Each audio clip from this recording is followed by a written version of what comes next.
मोरो शहर अंदर मोहम्मद उर्फ चंद्र के कत्ल खिलाफ एहतजाजी मुज़ाहिरो। मोरो चंद्र बरादरी पारा मोहम्मद उर्फ चंद्र जा कातिल गिरफ्तार न थियण खिलाफ ॿाहिरि इंतज़ाम सां रैली कढी मोरो कोर्ट अॻियां एहतजाजी मुज़ाहिरो कयो वियो।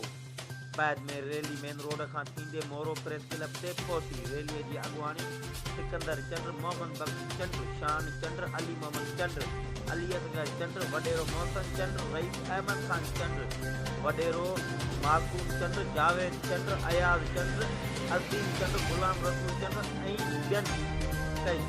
हिते हिननि मीडिया खे ॻाल्हाईंदे चयो त 22/8/2022 ते मक़तूल मोहम्मद उर्फ चंद्र के मरी बिरादरी जे माण्हुनि पैसनि जी मामूली ॻाल्हि सां क़तल करे छॾियो हुयो, जंहिंजा कातिल सरेआम घुमी रहिया आहिनि, मगर पुलिस पारां 4 महीना गुज़रण बावजूद हिकु बि जवाबदार खे गिरफ़्तार नाहे कयो वियो। हिननि वधीक चयो त DSP मोरो, SHO मोरो हर रोज़ पूरा दिलासा ॾेई कातिलनि खे बचाइण चाहिनि था। हिननि सेशन जज नौशरो फिरोज़, IG सिंध, DIG शहीद बेनज़ीराबाद, SSP नौशरो फिरोज़ खां मुतालबो कयो त मोहम्मद उर्फ चंद्र जा कातिल राज़ी खान मरी, उमेद अली मरी, अब्दुल रज़ाक मरी ऐं नामालूम कातिलनि खे जल्द खां जल्द गिरफ़्तार करे असां सां इंसाफ़ कयो वञे, न त ॿी सूरत में SSP नौशरो फिरोज़ ऑफिस अॻियां एहतजाजी मुज़ाहिरो कयो वेंदो।